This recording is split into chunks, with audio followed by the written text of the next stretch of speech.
Okay, so in the ancient book of Jeremiah, there's this one prophecy that honestly reads like a modern political thriller.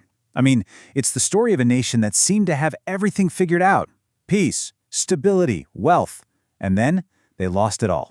So today, we're going to dive into this prophecy against a kingdom called Moab and see what it tells us about the hidden dangers of getting a little too comfortable. The whole thing kicks off with this really powerful metaphor, and it's the key to understanding the entire story. Jeremiah says, "Moab hath been at ease from his youth, and he hath settled on his lees." Now, I know that sounds a little old-timey, but this image, it's about wine. Imagine wine that's been left to sit for so long that all the gunk, all the sediment, has settled at the bottom. That right there, that's the core diagnosis of a kingdom about to fall apart. So let's back up. Who exactly was Moab? Well, they were an ancient nation right next door to Israel, and they were actually descended from Lot, from the book of Genesis. And for generations, I mean a long time, they had it pretty good. We're talking remarkable stability and peace. But here's the twist. That long stretch of security, it actually became their biggest weakness. It bred this deep, deep sense of complacency. Okay, so what does it really mean to be settled on his lees? Let's go back to that wine metaphor. In winemaking, the lees are the sediment at the bottom. To get a really clear, refined wine, you have to pour it from one container to another again and again, filtering out all those impurities. But Moab? They never went through that process. They were never shaken up. All that lack of hardship meant their national character was never refined. And what did that leave them with? Well, it left them arrogant and completely, dangerously unprepared for the storm that was about to hit.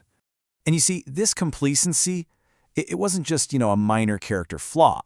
It was really a symptom of a much, much deeper problem. The prophecy isn't just about predicting disaster. Hey, bad things are going to happen. No, it gets super specific. It identifies the exact fatal flaw that was about to bring on their judgment. And what was that fatal flaw? It all comes down to one single word: pride. The text is crystal clear on this. It says it's because he hath magnified himself against the Lord. So their downfall wasn't really going to come from some outside enemy. It was an internal sickness, this arrogant belief that they and they alone were the masters of their own fate. So how did this pride actually play out? Well, you can see it in what they put their trust in. It definitely wasn't in God. Nope, it was in everything they had built. First, they trusted in their works and treasures, basically their booming economy. Then they had total confidence in their mighty army, their military power. And finally, they put their faith in their national god, a guy named Chemosh, who the prophecy says was going to be completely and utterly powerless to save them. All right, so the diagnosis is pride. Now, the prophecy shifts to the prognosis. What's going to happen because of that pride? And honestly, the picture it paints is just one of total, inescapable ruin. We're not talking about a minor setback here. This is the complete and total unraveling of an entire nation. The prophet totally captures their national swagger with this one rhetorical question. He asks them, "How say ye, we are mighty and strong men for the war?" You can just hear the arrogance in that, can't you? In their own heads, they were absolutely invincible, a regional superpower that nobody could touch. But then, that pride gets immediately shattered by the brutal reality of the prophecy. So what happens to all those mighty, strong men? The text just lays it out. His chosen young men are gone down to the slaughter. It is such a shocking, complete reversal of fortune. One minute they're boasting about their strength, and the next, it's utter defeat. And then the prophecy uses this image that was incredibly powerful in the ancient world. It says, "The horn of Moab is cut off." Now, back then, a horn wasn't just an animal part. It was a symbol of a nation's power, its authority, its strength. So for that horn to be cut off, well, it meant their strength wasn't just weakened, it was broken, utterly and completely gone. Okay, so just when you think you've got this story figured out, pride comes before the fall, pretty straightforward stuff, the prophecy takes this really unexpected turn. The whole tone just shifts, dramatically, and it reveals this surprising emotional depth to the whole judgment. So it makes you ask the question, right? Is this just a story about vengeance? Is it just an angry God bringing down fire and brimstone? Well, if you look closely at the text itself, you find out the answer is way more complex than that. I mean, listen really closely to who is speaking here. This is wild.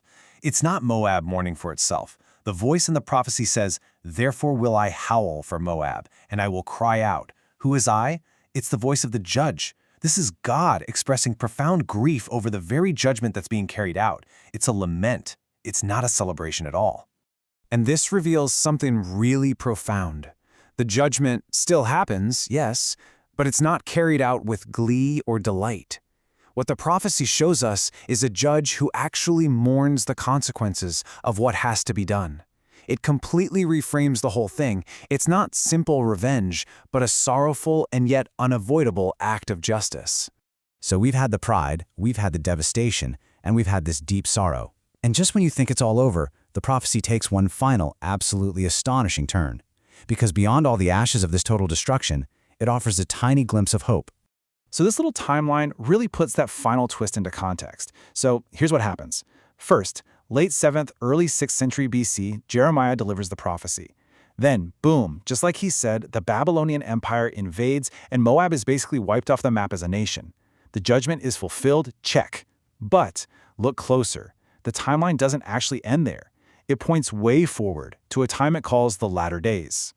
And this brings us to the final, absolutely stunning verse. It says, "Yet will I bring again the captivity of Moab in the latter days." Now that ancient phrase, bring again the captivity, it means to restore the fortunes. Think about that. After 46 verses detailing their complete and total destruction, the prophecy doesn't end on a note of judgment. It ends with this completely unexpected promise of future mercy and restoration. So the story of Moab, it's not simple, is it? It's this complex tapestry of pride and punishment, justice and sorrow.